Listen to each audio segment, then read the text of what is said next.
Are you coming to Portugal with little or no Portuguese? Well, today we're going to meet up with a couple who's come to Portugal with little Portuguese. We're going to find out what the struggles were. We're going to find out what the top tips are. We're going to meet them up in Coimbra.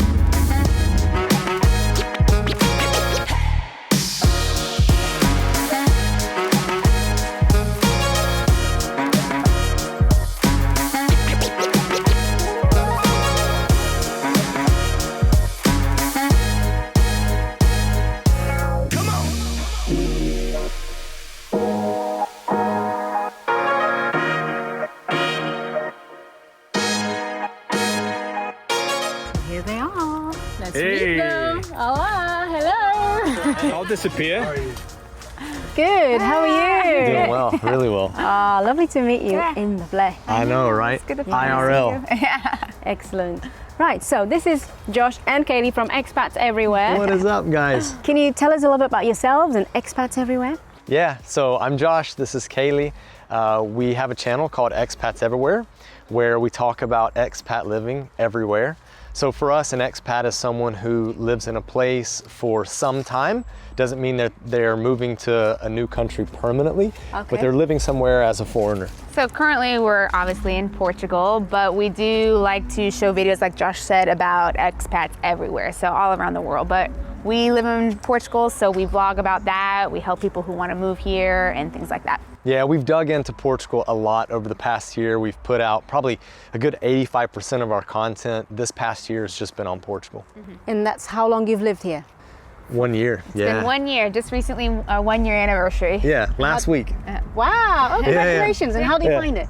Love it. I mean, we love Portugal. Yeah. you know, there's always this like honeymoon period that people go through whenever they move to a place, and I don't feel like we're through that honeymoon period yet. Well, Normally it's like a month to 6 months, but for us, like we're still loving it like the day we arrived. We know more about the way of life, but it still feels really good being here. Yeah, I mean, No it's like joke. we've settled, but we are still really excited about the city, about the country. But what about the language? I mean, what has been the biggest linguistic challenge for you guys? Well, I would say first off, the pronunciation has been very difficult for us. that's 'cause, hard, yeah. Like we both have a background in Spanish. We lived in Madrid for 2 years. We learned Spanish more or less there. I mean, I don't count high school Spanish in the US as anything to be like, oh, I know Spanish. Yeah. But the pronunciation's so different. That's been really hard to kind of get grasp of. Yeah, I think as we start to learn a bit more, it's difficult when you see like there are words that combine and then it changes the sounds, or that you just drop this letter, or I mean, there's just a lot of aspects of Portuguese that make it really difficult. So if you knew what you know now in regards to the language and the challenges, what would you have prioritized language-wise for your life in Portugal? I have a really good one here. Okay. I personally think that if you're just doing an app, it's not good enough. I think that the apps are designed to teach simple things, but they're also a little easy to pick up on. Like, I know it's going to be this because of the pattern that it's giving me, and it's unrealistic in real life.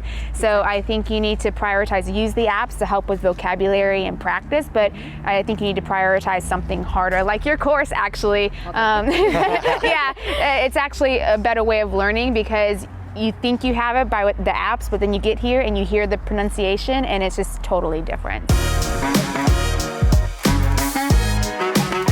What about advice? Have you been given advice in regards to Portugal itself, or the Portuguese, or even the language? The best advice you got given, and the worst advice you got given? Which one do you want to start with? Worst or best? I would say, Yeah, okay, go ahead. well, I have something for the worst advice is that Portugal is cheap and you can find really good real estate. And, everyone, I mean, the cost of living is different, of course. It all depends on how you want to live, though. I mean, if you want to go to 5-star hotels and massages and all of that, then you're going to be spending money. It might be cheaper than if you're in LA or New York or something, but also I think people have this idea that they can come to Portugal and they can buy this amazing beachfront real estate and it's going to be like dirt cheap, and that's just unrealistic. So I think that keeping that in perspective for people is good. What do you think? Yeah, I mean, I think that Portuguese people are so laid back and easygoing. It's really an easy place to transition to because you're not going to be confronted with like, you know, angry, aggressive people that are going to make life very nervous whenever you first move and you're trying to adapt. I think the tricky thing for us, and this really depends on where you move to in Portugal, but us being in Porto, and I know people in Lisbon struggle with this too, a lot of Portuguese people speak English. So if you're wanting to learn Portuguese, it's trickier in those places. Makes sense, yeah. Because you're always confronted with English if your Portuguese is like not great. Yeah, exactly. Yeah. So then I think the best advice that I always give people is go in with zero expectations, Yep. because then you're not upset about something and it's going to be a different culture to yours. So don't go in thinking that this is how it's going to work because this is what I'm used to. That's going to be a letdown for you. So if you go in with zero expectations or just low expectations or just go with the flow, then it's just going to make your experience much better. So I think the advice I would give people would be, don't think it's going to be like your home country. Don't think it's going to function that way. There's a whole different rhythm to society, and it's not your culture, it's not your society. So just try to adapt and know that it's going to be different. Yeah. And it's going to be okay. So when you were sorting out your move to Portugal with limited language, what did you find most challenging? I think we had a funny story because of the visa we came in on and the timing it was. We had to get our NIF or our identification number in person here. Oh, gosh. And trying to work through the finances office was really, really difficult because you would think that they would have at least some command of different languages, especially English, because they're dealing with foreigners, but it seemed like none of them did. So I think that one was a really difficult thing to get set up. Yeah, I mean, that whole episode was crazy because it's like you go to the office and at the time they weren't actually letting people in. Whereas in the past you could go, you could pull a number, you just sit down, wait your turn, they call you up and you get your NIF. So your like national ID number or tax ID number. But because of the times we're in, you would go to the office and you would get a phone number, you'd have to call that phone number and make an appointment.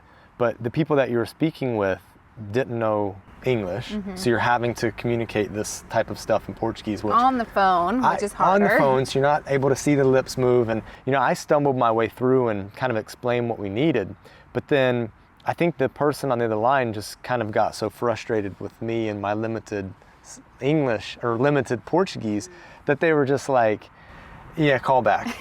Really? Yeah. Oh no. Like, because I guess they wanted the next person to answer That's to right, makes deal sense. with me. Yeah. So that was a saga. So what would you do today to deal with those things in an easier way? Well, I mean, now there's essentially for the visa that we're on, and if you go for a golden visa, for example, you have to get that stuff taken care of beforehand. So you're not going directly to the finanças. You're contacting either a lawyer or using an independent company. We can drop a name, but we won't drop a name for that. But you could use an independent company that will get you a NIF and also set up your bank account.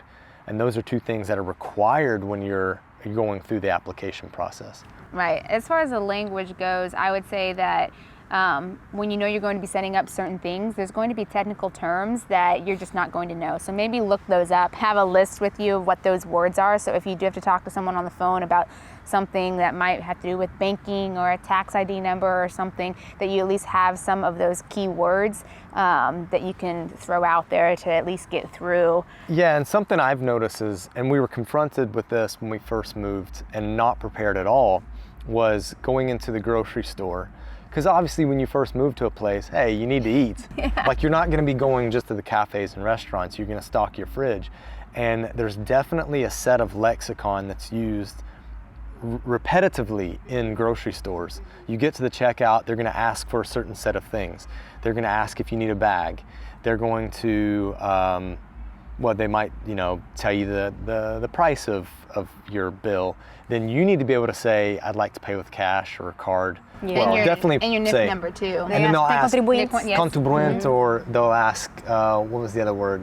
Factura? Fatura. Fatura? Yes, get a fatura. Yeah, that's the Yeah. thing is there's a few different names for it. So you want to learn all those names so Yeah. you know what they're asking. And pro tip is definitely to try to get one of the little like continent or Loyalty mais, cards. loyalty cards. Yeah.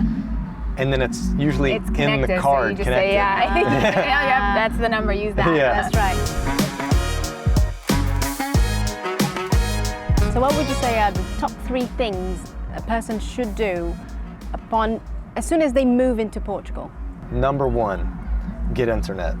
You feel like Get internet more at like a home. person when you are connected in that sense. So internet, definitely. Now, if you come in on the D7 visa, which we help people with, especially from the US, then things like your NIF and your bank account are a requirement before you come. So all that stuff should be set up. But if you're coming in on a different visa, then you definitely want to do your bank account and all of those things, that whether you need to register depending on the visa, just to let them know that you're living there.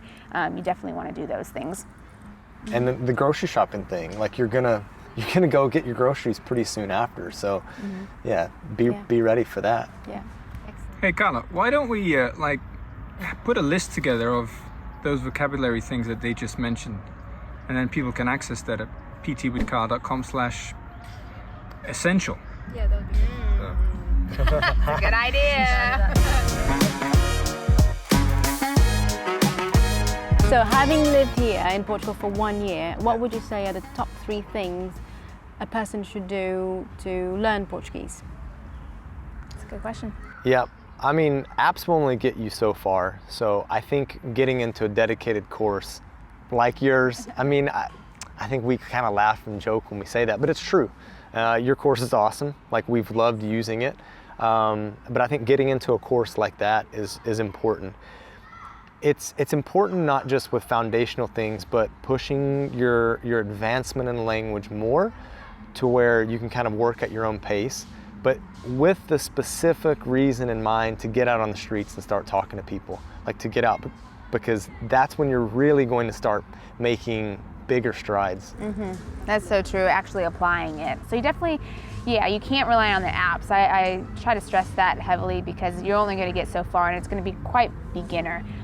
You need to get into some sort of course or tutoring, lessons, something like that. And then, like Josh said, get out there and use it. That's the biggest thing, is get out there and use it. And then the third thing would be to make Portuguese friends. So first, get into a course. Second, get out on the streets and use it with locals. But then third is going that next step in the relationship and start making friends so that you can practice Portuguese. So we actually cover a lot of this stuff on our channel. So on Expats Everywhere, we talk about all of these things to help people adapt. And we want to offer you guys something for people that watch your channel. We do have a course, a D7 course, so anybody interested in moving, especially from the US to Portugal, we have a link and we'll provide that for you guys, and then a discount code. So if people want to type in Carla, so your name, they can get $10 off our course. We charge $79 for the course, and $10 of that goes to charity, and like an animal shelter that helps out. That's fab. Yeah. Thanks. Well, thank you so much for that link. Yep. And thanks for doing this interview with us. Now, guys, you know what to do. For more information and any tips on how to move to Portugal and living here, you just head over to Expats Everywhere YouTube channel. Thank you. Thanks, guys.